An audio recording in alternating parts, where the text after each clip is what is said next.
Alright, hello citizens of the Nigelverse. It's Nigel once again, and this is going to be another movie review. So admittedly, it took me a little bit to get around to watching this movie. Not out of malice or spite or anything, it's just because I take a while to get to stuff.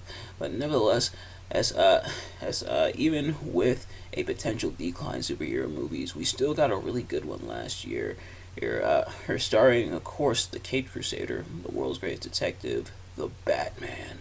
And so we are talking about the Batman movie from last year. So, like I said, it took me a little bit to get to this movie again. Not out of malice or spite or anything. Just it took me a little bit, but glad I finally did.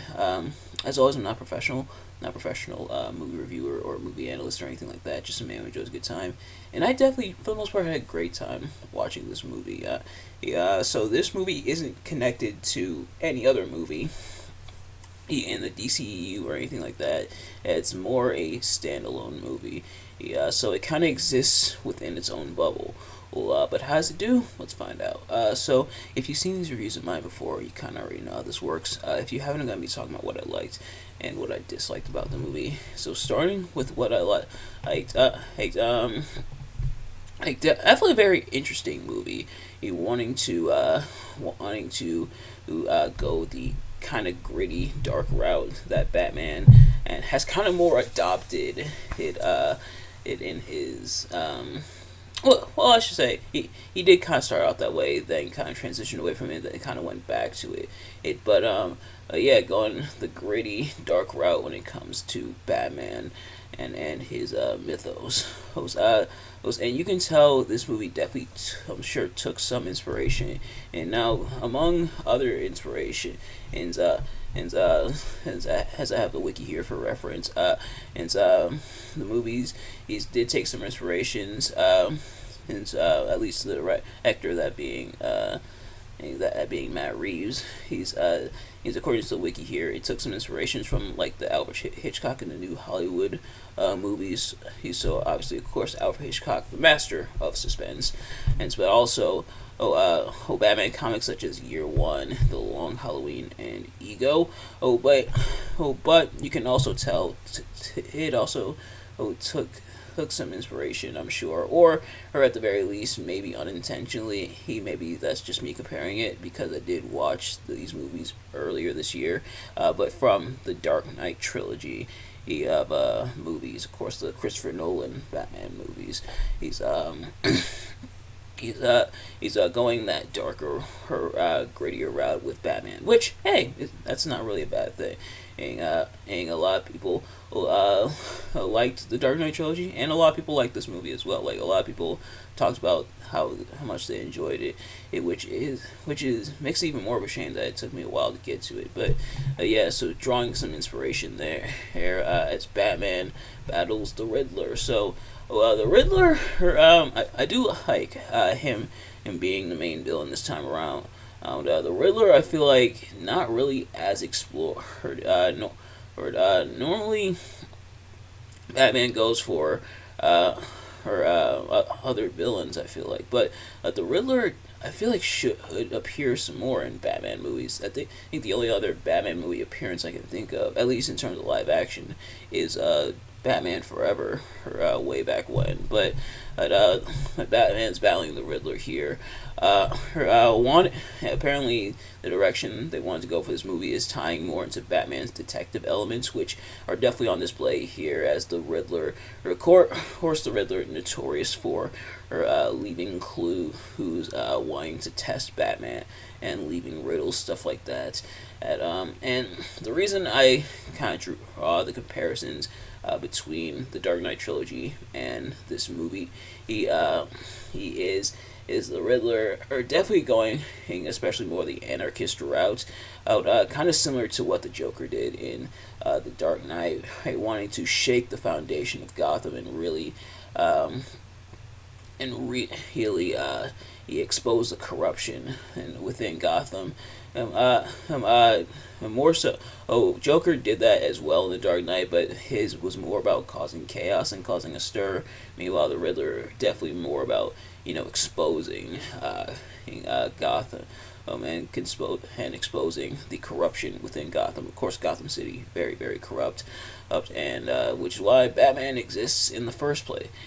But of course, Batman and having to battle against the Riddler here, and Robert Pattinson, and of course the former Edward from the Twilight Saga as Batman, I think did a pretty solid job of giving kind of that gritty feel towards Batman, and it didn't feel too cheesy, it didn't feel too over the top, but it also didn't feel too like it didn't feel too dark and over dramatic stuff like that, or too emo, if you will.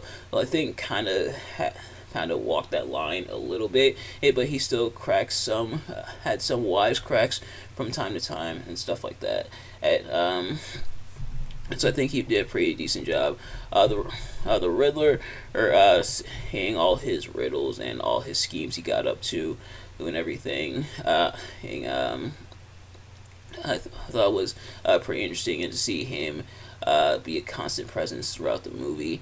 They kind of went the multiple villains route, because there are other members of Batman's rogue gallery here, such as the Penguin and Carmine Falcone, which in this case is Falcone, of course, the Falcone crime family in Gotham, responsible, at least in this movie, for, or at least it's implied that he's responsible for the death of Bruce's parents, and going the route of Thomas Wayne potentially being corrupt.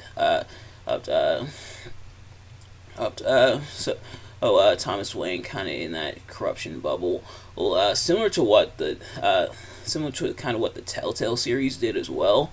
Kind of trying to show the Wayne family might not be as squeaky clean, which is an interesting route to go about, so that Bruce Wayne doesn't always have that perfect bubblegum image. So I think going that route, interesting there. Trying to suggest, and that being the Riddler, trying to suggest that that the Waynes are corrupt, even though not fully the case. As it turns out, Wayne not really wanting to work with Falcone, almost wanted to turn himself and Falcone in, so Falcone allegedly had him killed. Meanwhile, as Riddler exposes more and more corrupt people within Gotham, such as the mayor, which he kills off in the beginning, and members of the GCPD. Of course, GCPD also having a lot of corruption, except for one cop, of course, that being Officer Jim Gordon, who does work with Batman throughout the movie, so kind of keeping that partnership in. And we also get Catwoman throughout the movie.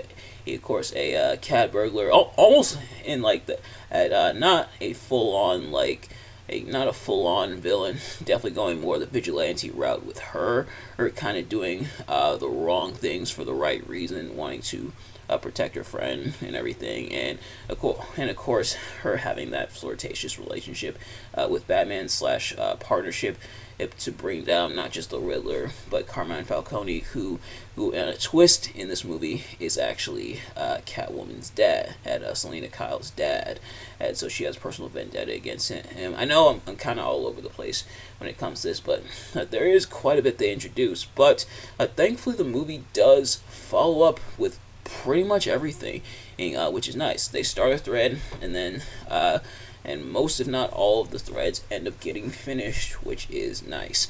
No loose ends, which is thankful. Well, of course, Penguin kind of under the umbrella of Falcone. He Penguin almost kind of a stooge in this movie. Which is interesting, but of course we have the relationship between Batman and Alfred, slash Bruce Wayne and Alfred. It kind of showing that bond as well. So a lot of stuff we've seen previously, but kind of putting a twist on it. Granted, it's not a twist we haven't seen before, but still putting an interesting twist on it and making it interesting throughout. And surprisingly, with a lot of the action and uh, and swears and violence and stuff, for this movie to still maintain its PG-13 rating is actually pretty impressive. Because there is quite a bit that goes down. But then again, The Dark Knight was PG-13, and a lot of people disagreed with that. But yeah, so oh, pretty interesting twist on a lot of these villains, and you could tell. Oh, some stuff did feel familiar, but kind of putting its own. It's not like it feels familiar because it's copying or because it's just retelling the same thing. And it takes some familiar elements and then brings them back and makes them fresh and new, which ultimately is what a majority of movies tend to do, for better or for worse. And I think it does, for the most part, work out for this movie. Catwoman does end up leaving Gotham. Meanwhile, Batman wanting to help out the city more, or a bit more of a present Batman, not really the one who's more accustomed to the shadows and tries to stay hidden, and as other depictions of Batman usually are. This one a bit more out into the open, and which I think is also an interesting twist. I think this movie is supposed to get a sequel, if I'm not mistaken, and we're not quite done with this specific Batman universe yet, but yeah, pretty interesting stuff in that regard. But in terms of what I didn't really like as much about the movie, now stay with me because what I'm about to suggest this may make a lot of you scratch your head and be like, Nigel, why on earth would you suggest this? I do wish we got a little bit more Bruce Wayne. And I know. Oh, a lot of you guys may disagree. That might be an unpopular opinion on my part. You know what? That's totally fine. If you disagree with anything I talk about, that is totally fine. But the thing about and really the thing about a lot of superhero movies is he's even though Batman's not a superhero, but falls in the genre. A lot of that, when it comes to heroes versus their alter egos and identity, is you essentially get the best of both worlds. Especially with Batman movie, you get what they do with Batman versus what they do with Bruce Wayne to show the duality and to show how Batman / Bruce Wayne does have to kind of play both sides. Essentially, he has to be Bruce Wayne by day, the billionaire or playboy and philanthropist by day, and then the brooding, crime-fighting Batman by night. Right? But this one definitely leans a lot into the Batman side. We love it for it. Of course, it definitely does feel like a detective kind of mystery movie as the mystery unravels. But I feel like the Bruce Wayne stuff of how the Wayne family the Wayne family dynamic, I feel like is kind of underdeveloped. At least to me, I do wish it would have been explored a little bit more. We do have, of course, the Wayne family is dead, and that being, of course, Thomas and Martha Wayne, and Alfred almost dies too. But I do wish it would have been explored a little bit more, even with this versions of Bruce Wayne, where he's not quite as out in the open, where he's a lot more secluded and not really out there as much. I feel like that could have been done a little bit better. Like, it started, but I do wish it would have been followed up on a little bit more, or to see a little bit more of it. And I wish that did get explored a little bit more. But maybe that's just me. Maybe I'm alone on that. But I would have liked to see a little bit more Bruce Wayne when it comes to that. And admittedly, the Riddler, which is implied that this might be the case, but the thing about the Riddler is his is more about a game of wits, wanting to prove that he's smarter than Batman, and that being kind of his undoing. This one doesn't really do that. What his undoing is that Batman doesn't really agree with his philosophy. He doesn't really want to watch the city burn along with him. And yeah. So I do wish we got a little bit more of like a game of wits Riddler, or as opposed to like a true anarchist. Now, I know that might be unpopular, and that is totally fine. And maybe he may be unpopular, but I do wish we got a little bit more of like that, wanting to prove he's smarter than Batman, and instead of hmm, I'm trying to think the best way I can put this is that, and I've made the comparisons obviously throughout the review to the Dark Knight trilogy, but I think they went a little too much with it, almost to where it does kind of it almost does kind of feel a little too derivative of it. I do wish Riddler stood out in that regard a little bit more. But again, that's mostly just my opinion, and I feel like, but the other thing is and this isn't really bad on my part, but it probably should be addressed as the elephant in the room. This is a pretty long movie. He about 2 hours and 56 minutes. It's minus time for the credits and stuff. So almost 3 hours or so. Me personally, I didn't really have a problem with it. I feel like it did drag at times, but not too much. It wasn't a total slog to get through.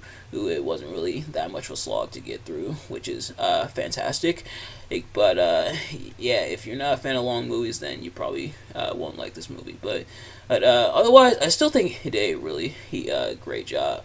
And even with the kind of suggestions I made, again, I recognize those may be unpopular and you may disagree, and that is completely fine. But otherwise, I still think it did a really solid job in really making Batman as a character stand out. This version of Batman stand out from others, or is kind of taking what was already there, but kind of doing its own thing with it, which I do really like.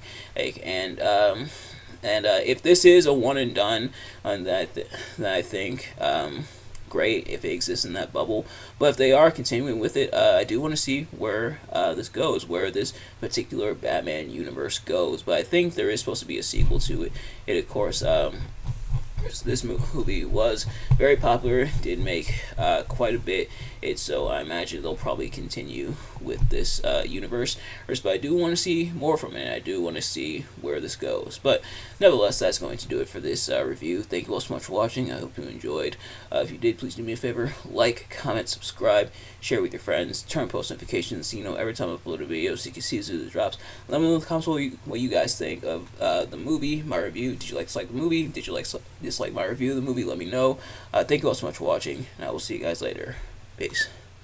Oh, actually, before I leave, I decided because it'll probably be a little bit, and I mentioned this obviously when I talked about it. I believe it was earlier this week, if not last week.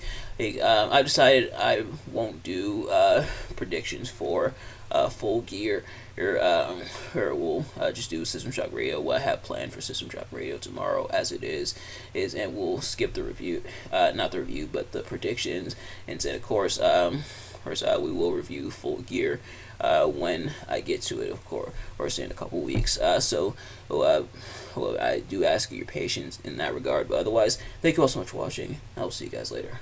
Peace.